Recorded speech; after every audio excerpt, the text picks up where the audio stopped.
Hey guys, what is up? It's Dusty here, and welcome back to another crypto video. Hopefully, this is just going to be a quick little update, as I just have some breaking news surrounding the SEC, and we have some really interesting speculations about Grayscale and Chainlink. So starting it off though, the SEC Commissioner Allison Herron-Lee has been named as the agency's new acting chair. President Joe Biden has named Democrat Allison Herron-Lee as the new acting chair of the SEC, according to a press release which can be found on the official sec.government website. Funny enough, this was the 13th already, I believe, but now it's already a couple of days further, but alright.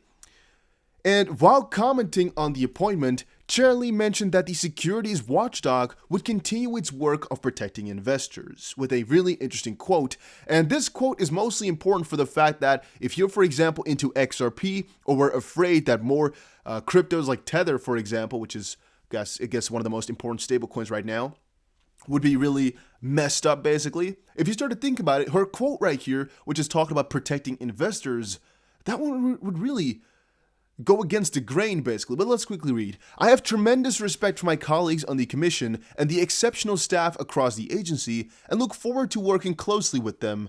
Together, we will continue the agency's work of protecting investors and ensuring market integrity. Lee has replaced Republican Elliot Roisman, who was appointed as the agency's interim chairman following the department of Jay Clayton back in December. Biden's recent nomination of former CFTC chair Gary Gensler is subject to a future Senate confirmation, as we don't know exactly what's going to be coming out. Elad was just an interim chairman. Gary Gensler could be coming up eventually, but right now it has been officially named that Democrat Allison Herron-Lee is going to be it. And again, her quote here, even though it's not crypto directed directly, I guess, or crypto directed, period, it is actually very positive, I think, for XRP and for Tether. Because what we've seen here is that a heavy lawsuit against Tether, or a heavy statement for Tether, I should say, or a heavy statement for XRP would result in billions and billions and billions of dollars of losses for really innocent investors. And if their core mission is really to protect them and ensuring market integrity by keeping it fair, basically, I don't think they would go for something like that. But in the end, we do not know, because ensuring market integrity could also be to really get out bad guys like Ripple or Tether, according to their opinion. So we'll see, but it was an interesting quote from me. Then Grayscale here. Grayscale may have secretly gotten themselves a Chainlink trust. Grayscale Investments appears to have incorporated a Chainlink trust. The company has not specifically declared plans to expand into more altcoins for its publicly traded products, and more small and mid-cap altcoin trusts have also been incorporated. So looking down here a little bit, Grayscale Investment appears to have incorporated Link Trust, as well as trust for other small-cap altcoins. Are there more trusts on the horizon? Grayscale Investments has been one of the loudest voices in crypto, and the first firm to offer crypto exposure to institutional investors. Not completely true, but the biggest and best one, basically, to do it. Not the first, because there's actually quite a lot of them, but they're the biggest to do it.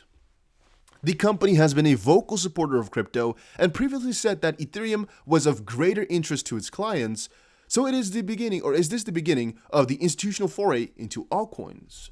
Barry Silbert said on the 15th, I would love to see Robinhood app allow their customers to invest into the Grayscale products. G-Flow replied and said, we would love to see Grayscale allow their customers to invest in Chainlink. And well, according to the state of Delaware, Grayscale's altcoin trusts are secretly growing in number. Documents available on the State of Delaware divisions of corporations show several Grayscale products that are not open to the public or listed on its websites, but they have been made at least. You can see here the entity name is Grayscale Chainlink Trust, and that's exactly how those other ones, like for example XRP, BTC, Ethereum, are also named. And thus, again, since they're all in the same place, it could definitely be that that's coming up. At least it is there in secret already now. It's at least in the planning. And perhaps most notable among them is Chainlink Trust. Link has been one of the hottest and fastest growing cryptos, which made headlines last year with its epic rise. It also claims it has more than 300 major partnerships. A Grayscale Chainlink Trust could be seen as a huge vote of confidence in Link and altcoins in general. The more publicly traded entities out there exposed to altcoins, the more the public will understand the power of these technologies. Of note, incorporating an entity doesn't necessarily mean that Grayscale has already been accumulating Link or is actually buying the dip. But the documents on Delaware's site only point to the existence of such a trust. What is inside remains unknown, and the connection between Grayscale and this trust is speculative at best. because I actually have not checked the address here officially. It could be that it's a different address, and I do not also know what the prerequisites are to actually file for such a trust. Like, what if you were to do it on somebody else's address, for example? I do not know how it works over there in Delaware. Maybe it's just like 5 seconds of work on the internet, or maybe you have to go somewhere really and do everything. I do not know. But more armies than just Chainlink are also most likely heading over. I personally think they're going to go for a lot of these ones eventually.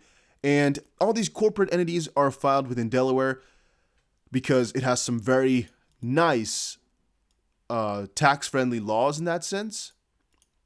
Wait. U.S. state with less than 1 million? 1 million companies, they mean, right? I don't think it has less than 1 million people. I don't know how big Delaware is. I have no idea. I'm not from the U.S., as you guys know. I have no idea. I should look it up. Delaware population. Just quickly see. Maybe it's like the smallest thing out there. It doesn't have 1 million people. Damn.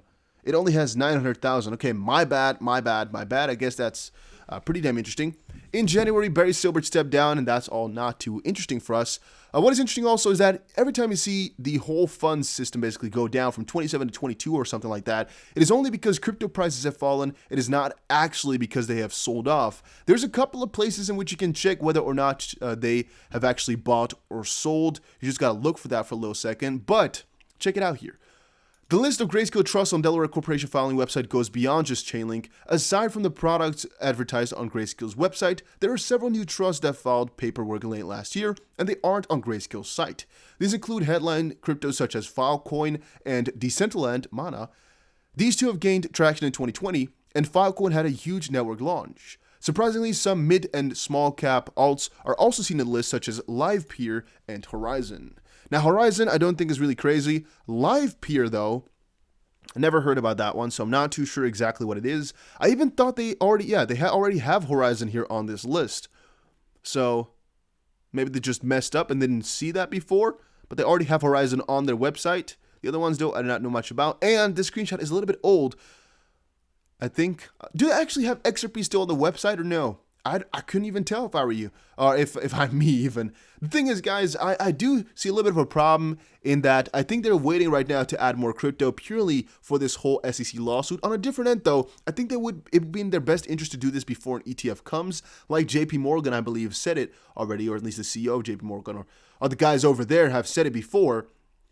I think that if an ETF were to come, all these speculational prices that are being built basically over on Grayscale would be non-existent. So right now is basically one of the only chances to really pump crypto up through institutional investments in one small company like Grayscale to buy those Bitcoins on there. Eventually, though, I don't think that's going to be possible anymore. And that's a positive thing because you wouldn't really see pump and dumps. In the other end, it's a negative thing because crypto wouldn't pump as easy, but it's going to make things a lot more fair and attract a lot more institutional investors anyway, so I think it's going to be good. That was it for today. Hopefully you all enjoyed it, and I'll see you guys again in another one. Let me know down below what you think about the situation, though. It's pretty damn crazy.